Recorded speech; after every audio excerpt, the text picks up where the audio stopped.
we decided to do a video about our curtains. We're replacing the front and we're putting curtains around the windows. We don't really care too much about the blinds. The front window curtains, they're dry rotted because they were original, and the other half is doing her sewing and stuff.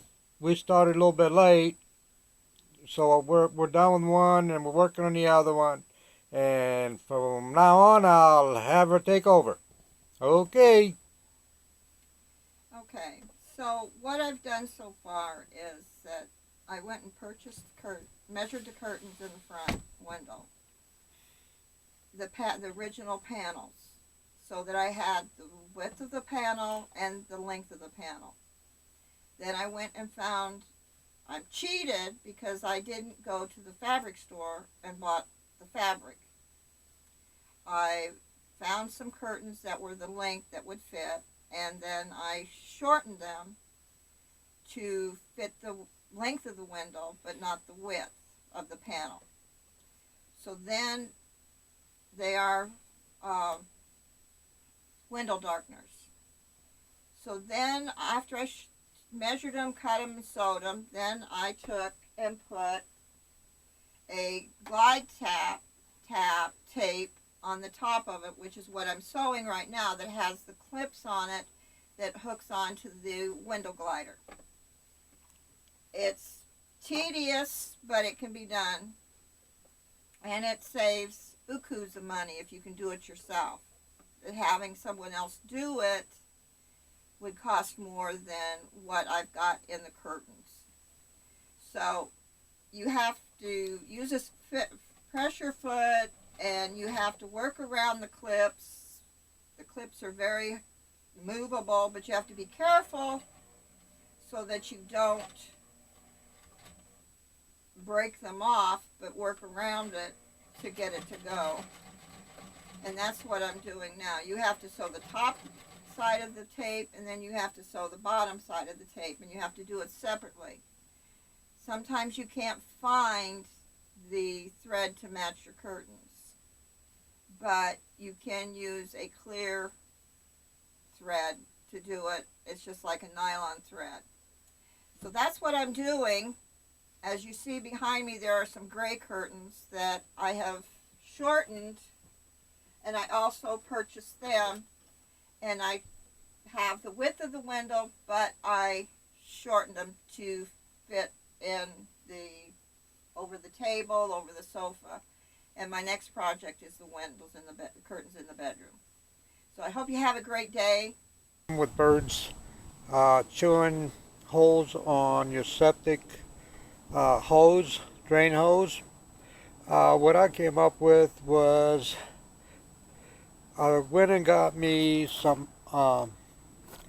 gutter spouts, and I hooked them up, I split them up, and I put it right over the hose, which it keeps the birds from doing it. The gutters didn't really cost that much. It was like $7 for 10 footers. Make sure you get them to cut them, or you better have a knife, because when I went down there it didn't. And what they do is they slide up, and that's all you have to do. Just go right back on it, and they pretty well stay on there. It keeps the birds from getting it. The other one I want to show you is back here. If you guys like antennas, flag poles, what I did, I went and got me some painter's extension pole, and what I did is I took and tied it on the ladder, and I went and got those no tangle flag things down at the local hardware store, and that's where I put it up there. And you got a flag, so when you're driving down the road, you pull it back down to unhook your flag. It's just about the same height as your AC. And then I went down to a store and got some of those solar garden lights, the rope lights, and tied them down all the way around the ladder. Well, you can't see it right now, but then you have a light at nighttime, so when you park and you got your flag down, you always have a light.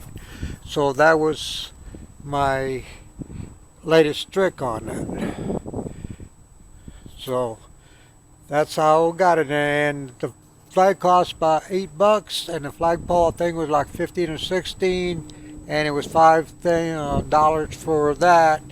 I looked at a flagpole, and they were asking close to $150. And now I had this for a year, and I haven't had any problems. Just make sure you take it down, so don't drive with it, or else you ain't gonna have nothing left.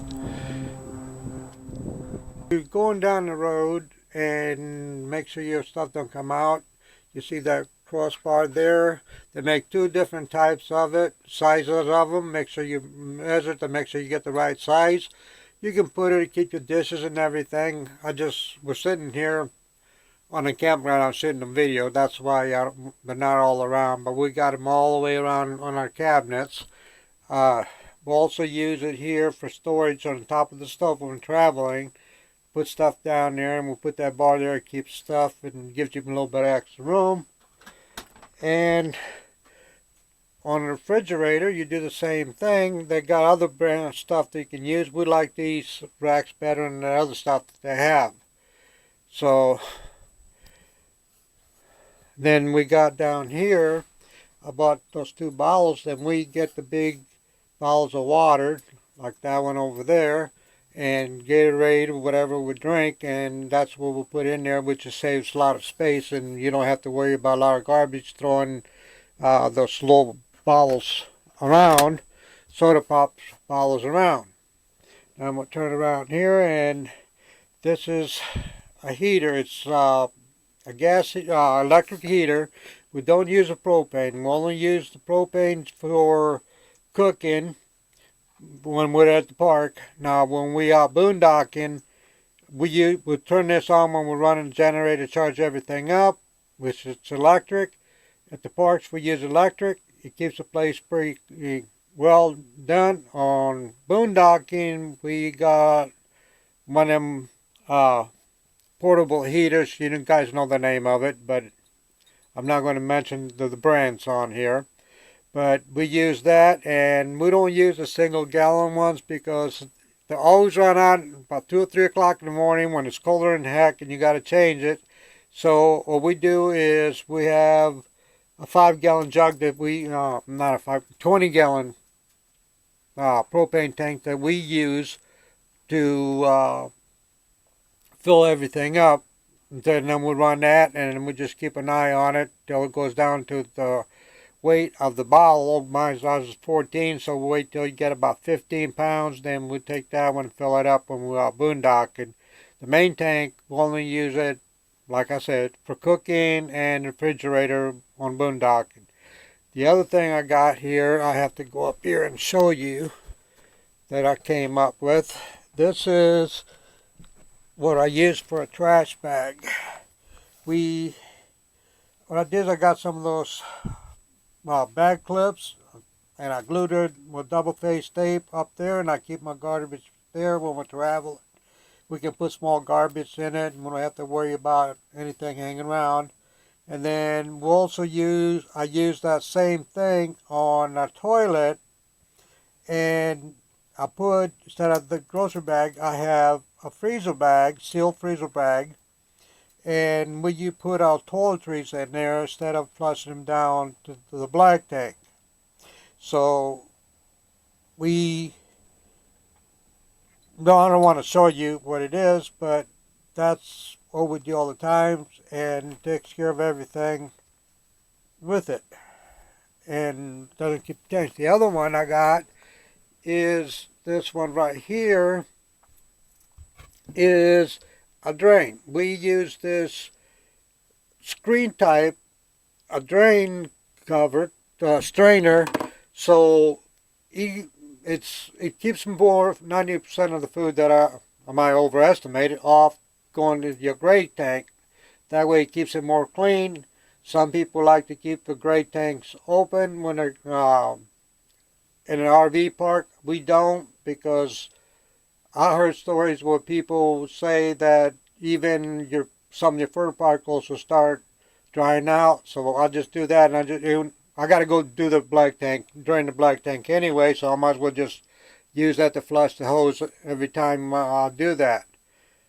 And that's the way we usually do it. Of the video, and I hope you subscribe, give us a thumb up, and give us some comments. And we'll appreciate all you for watching the video, and have a good day, everybody.